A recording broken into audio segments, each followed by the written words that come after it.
Alrighty, so you probably finished up the first video, and now you have an idea kind of what you're looking at, but where to get started. Um, we want to make our own table. We want to make something fun. Friends can play, but where do we even start? It's a big undertaking, and it's going to take quite a few hours. The first place I start is, for me, sketching on a piece of paper. So it's best to, you kind of look at some tables you like and say, hey, I really love the way this part of the table works. I love that loop shot, or I love the bash target, something I can hit into. Start to sketch those ideas down on a sheet of paper. Get an idea. We're not really going to, you can scan those in if you want and do that kind of thing. That's not really my process. I just kind of get the idea down on paper. And then what we're looking at here is a table that hopefully someday I'll finish called Powder Peak. And it's a ski-related table. And one thing I liked was ramps that go up and around, and with two ramps on the inside. So I kind of like that layout with bumpers all in the middle. Not many tables have done that, so I thought, well, this would be fun to try. So what I do then is to start my table, go find some dimensions first of a table you like. And how you're going to do that is you're going to go up to Table and then Dimensions Manager. And this is really important to make sure that you are using predefined tables. Why is it important? Well, it's important because that'll make sure that it fits nice on people's cabinets, because yes, we are coding this for ourselves because we like doing that. It's fun, but we want a bunch of people to play it. It feels good when you see people post high scores and loving your table and making topper videos for it and stuff. So you want to do that. So what you want to do is find a layout here that feels good to you. There are a lot of different ones. Like if you've played some of these and you like the way they feel, you can take that. My personal favorite is the Super Pin size. That's a wider size. So 1093 by 2162. And you can just base your table on that. So if we look here, when I click on the table on the right here, this might be a little small for you, but down here in the dimensions and slope, you can go ahead and put in your table width and your table height. And it's pretty important to go ahead and do those dimension managers. So start with that. Get you a layout, a screen size that you like, a table size. Super Pin's going to give you a lot of big space if you like that. If you like that Jersey Jacks pinball style, or taking it back to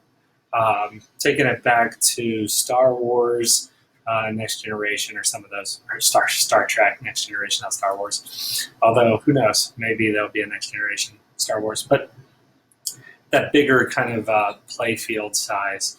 You're going to get that from this. So anyways, so now we have our sketch on a sheet of paper. We got a kind of an idea.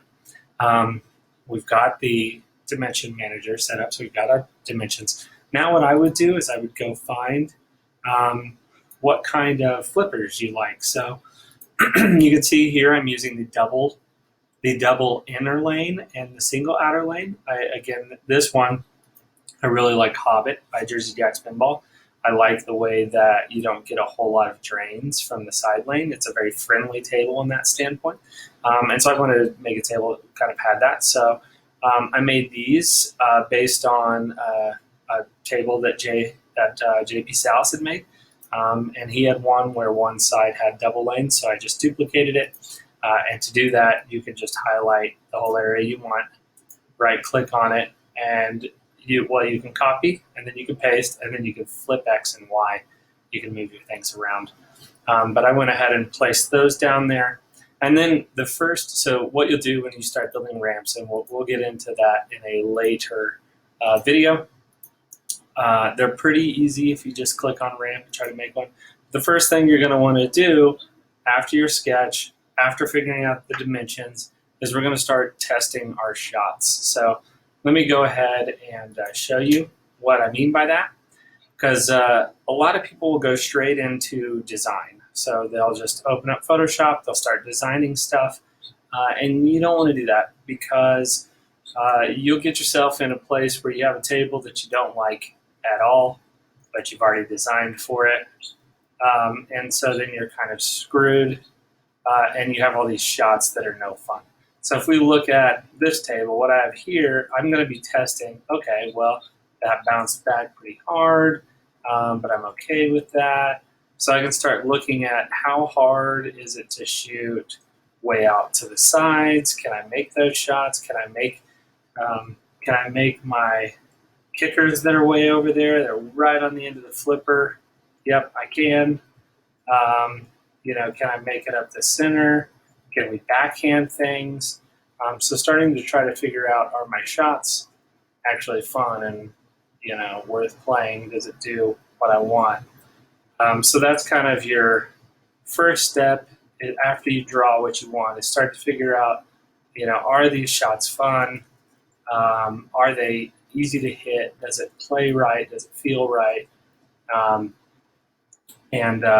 So the next video I'm going to do is about the different elements that it takes to make something like this. So what are all these items? How do I make a ramp? How do I make slingshots and all that stuff? But just to give you kind of a general idea, what we're working towards here is getting kind of a playable comp of our table to kind of, it's not going to obviously do anything, but get a good idea of if we like our shots, if it's a fun table, and before we get too far into designing different aspects of the design itself. So anyways, I hope this has helped, and I'll be back with some more videos to talk you through the different elements of that we're using here to make this. All right, thanks, bye.